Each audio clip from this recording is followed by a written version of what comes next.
Patients हम 1 महीने के लिए एडमिट करना चाहिए था। अलबत्ता गवर्नमेंट ने और एक फैसिलिटी रखी है। आपको दिक्कत भी आती होगी जब पेशेंट को लाते होंगे, फैमिली का कैसे आपके साथ रवैया? पहले किसी चीज़ को करने के लिए विलिंग होनी चाहिए। विलिंग पावर सबसे इम्पोर्टेंट। इस पे उसके कलर, उसके क्रीड या उसका सेक्स या सेक्स तो हमें एक चीज़ है, सेक्स हम यहाँ पे सिर्फ मेल ही एडमिट कर सकते हैं। के रिलेटेड कोई मसला हो हम उसमें हेल्प करते हैं। आपको ट्रीटमेंट का डिफरेंस देखिए, आपसे कोई पैसा नहीं ले रहे हैं उसके एवज़। और जो हमारा रजब नज़ामी दोस्तों आज हमारे साथ डीडीएसी के मैनेजर डॉक्टर शेख अहमद मंसूर साहब मौजूद हैं। हम इनसे पहले इनकी जर्नी के बारे में सुनेंगे, जर्नी कैसी रही, और उसके बाद डीडीएसी ड्रग एडिक्शन सेंटर राजौरी के बारे में खसूसी बातचीत करेंगे। सबसे पहले इनकी जर्नी के बारे में सुनेंगे। डॉक्टर साहब आपका बहुत बहुत शुक्रिया वक्त देने के लिए। शुक्रिया आपका। मेरा नाम डॉक्टर मंजूर अहमद से वाबस्ता हूँ, लौमे के टाउन त्राल से। और मेरा जो स्टडी है वो पीएचडी सोशियोलॉजी रही है। मेरी ऑलरेडी 8 साल की एक्सपीरियंस है हेल्थ को लेके, बेसिकली एचआईवी को लेके, उसके बाद ड्रग्स को लेके। तो करंटली मैं यहाँ पे काम कर रहा हूँ as manager cum incharge district direction centre Rajouri. तो ये इसकी जो फंडिंग है वो minister of social justice and family welfare की तरफ से आती है। और जो हमारी ऑर्गेनाइजेशन बेसिकली है national education society and social welfare organisation, जिसका हेड ऑफिस अनंतनाग में है। तो यहाँ पे हम अंडर डिस्ट्रिक्ट एडमिनिस्ट्रेशन डीसी साहब के अंडर काम करते हैं। और डायरेक्टली जो हमारा नोडल ऑफिसर है वो डिस्ट्रिक्ट सोशल वेलफेयर ऑफिसर रहीम साहब, आप उनको जानते होंगे कि एस ऑफिसर है, उनके अंडर काम करते हैं। तो हमारा यहाँ जो फैसिलिटी है 15 बेड की फैसिलिटी है। 15 पेशेंट्स हम 1 महीने के लिए एडमिट कर सकते हैं। करंटली हमारे पास अभी 15 पेशेंट्स प्रेजेंटली एडमिटेड है। और उनकी treatment under supervision of doctor, जो उनके डॉक्टर साहब है उनके ही अंडर उनका ट्रीटमेंट होता है। और ट्रीटमेंट कैसी होती है, ये पैटर्न ऑफ ड्रग पहले उनकी एक्सपीरियंस जो भी होगी उसके हिसाब से ट्रीटमेंट यहाँ पे दी जाती है। डॉक्टर साहब बहुत सारे प्राइवेट ड्रग एडिक्शन सेंटर भी हैं, लेकिन यहाँ पे क्या सहूलियत आपके पास मौजूद है? देखिए, प्राइवेट और यहाँ पे एक्चुअली मैंने आपको बोला कि फंडिंग जो करता है गवर्नमेंट ऑफ इंडिया करता है, ministry of social justice and family welfare की तरफ से। तो जो भी यहाँ पे पेशेंट एडमिट किया जाता है उनको यहाँ पे फ्री ट्रीटमेंट, उनकी मेडिसिन यहाँ पे फ्री, उनका खाना पीना, उनके यहाँ पे बेडिंग वेडिंग जो भी है वो सब का सब फ्री है। आप किन किन डिस्ट्रिक्ट से यहाँ पे पेशेंट एक्चुअली जो डिस्ट्रिक्ट डायलिसिस सेंटर इनका रोल क्या है, ये तो मेरे हिसाब से हर एक डिस्ट्रिक्ट में होना चाहिए था। अलबत्ता गवर्नमेंट ने और एक फैसिलिटी रखी है इसके अलावा, एजीएफएस एडिशन ट्रीटमेंट फैसिलिटी, जो हर एक डिस्ट्रिक्ट में डिस्ट्रिक्ट हॉस्पिटल में अवेलेबल है। वहाँ पे ये क्या है कि वहाँ पे एक चीज़ है, वहाँ पे ओपीडी पेशेंट जाते हैं। यहाँ पे हमारी जो फैसिलिटी है वो आईपीडी की है। अब जो आप प्राइवेट सेंटर्स की बात करते थे, तो मेरे हिसाब से अभी जो यहाँ पे डिस्ट्रिक्ट एडमिनिस्ट्रेशन जो है, डीसी साहब ने जहाँ जितने भी यहाँ पे प्राइवेट सेंटर्स है उनको बैन किया है। डॉक्टर साहब आपको दिक्कत भी आती होगी जब पेशेंट को लाते होंगे, फैमिली का कैसे आपके साथ रवैया रहता है? अगर हम कहेंगे कि हम यहाँ पे ट्रीटमेंट करते हैं 50%, मेरे हिसाब से 70% से ज़्यादा अगर रोल है वो फैमिली का है। जितना फैमिली सपोर्ट करेगी उतना हम यहाँ पे ट्रीटमेंट अच्छे से करेंगे।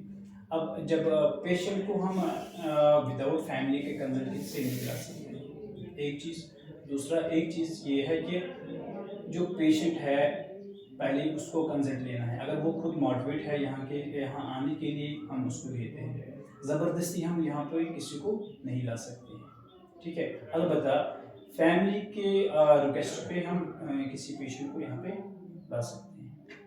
फैमिली के रिक्वेस्ट यस। पे अदरवाइज अगर फैमिली कहती हो कि इस पेशेंट को ले जाना है, पेशेंट मुतमईन ना हो कि मैं वहाँ पे नहीं जाना चाहता, तो उस वक्त हमें यही देखना है कि फैमिली का पहले हमें फैमिली का ही सपोर्ट करना है। अच्छा फैमिली, क्योंकि फैमिली मैटर करती है। फैमिली के लिए बच्चा उनकी दुनिया है, ठीक है जी।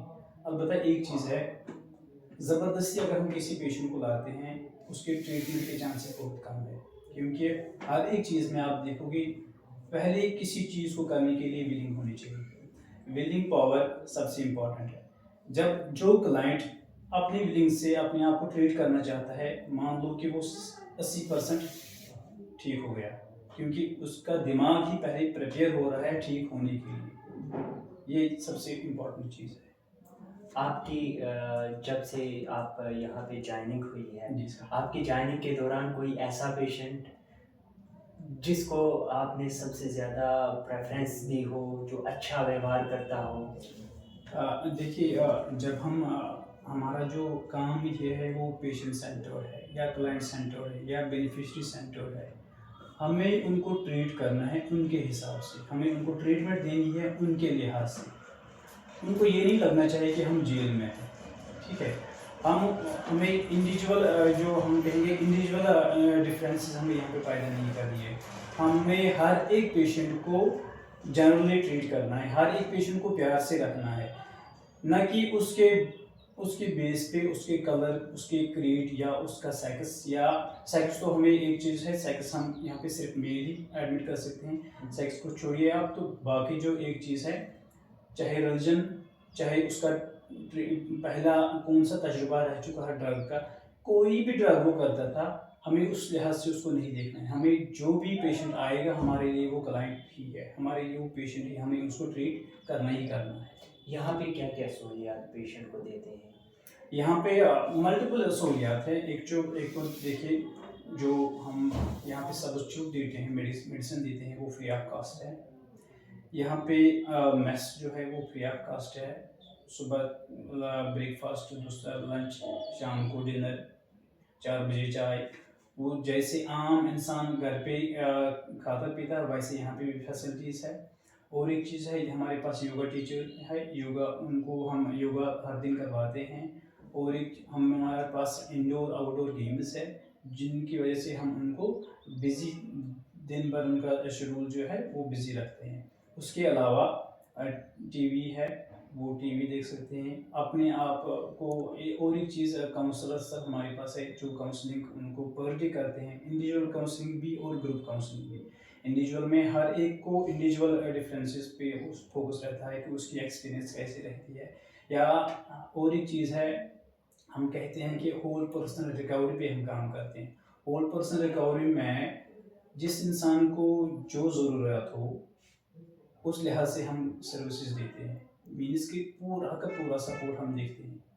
जैसे कि फैमिली रिलेशंस को कैसे मेंटेन करना है, फाइनेंसिस को कैसे मेंटेन करना है, जॉब या स्टडी के रिलेटेड कोई मसला हो हम उसमें हेल्प करते हैं।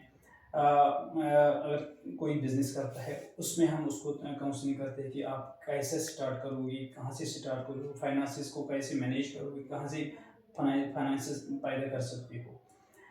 तो होल पर्सन रिकवरी जो हम बात कर रहे थे, तो उसमें काउंसलर सर का सबसे बड़ा रोल रहता है। डॉक्टर साहब, 2 अहम सवाल रहेंगे लास्ट के। जी सर। सबसे पहला सवाल कि आपका पैगाम क्या रहेगा जो एडिक्ट हो चुके हैं लोग, उनके लिए क्या पैगाम रहेगा? और दूसरा सबसे अहम सवाल कि एडिक्ट सेंटर है, इसकी लोकेशन कहाँ पे, एग्जैक्टली लोकेशन? आपने 2 सवाल पूछे, एक तो पैगाम और दूसरा हमारा एड्रेस। पैगाम मेरा ये है कि सबसे इम्पोर्टेंट ज़िंदगी है, ज़िंदगी एक बार आती है। अगर आप बचना चाहते हो तो आप, हमारे दरवाजे आपके लिए 24 घंटे खुले हैं। आप यहाँ पे आइए, अपने आप को ट्रीटमेंट करवाइए, फिर डिफरेंस देखिए। और हम आपसे कोई पैसा नहीं ले रहे हैं उसके एवज़ में। और जो हमारा एड्रेस है वो district direction centre, old hospital building, first floor, ये गुजर मंडी राजौरी में है। हमारे यहाँ एक साइड ईदगाह है, दूसरी साइड से boys higher secondary, model boys higher secondary school. ये थे मंजूर अहमद शेख साहब, एक्सक्लूसिव इंटरव्यू दिया जिसमें उन्होंने पूरी डायरेक्शंस दी कि हमारा ड्रग डी एडिक्ट सेंटर किस किस चीज़ पे, किस किस बुनियाद पे क्या क्या सहूलियात हैं उन पे काम करता है। तमाम यूथ के लिए यही पैगाम रहेगा। ये ड्रग डी एडिक्ट सेंटर ईदगाह राजौरी के बिल्कुल करीब है। आप जो एडिक्ट हो चुके हैं, जो यंग यूथ एडिक्ट हो चुकी है, जो भी लोग एडिक्ट हो चुके हैं, उनसे गुजारिश है कि इस सेंटर में ज़रूर विज़िट करें।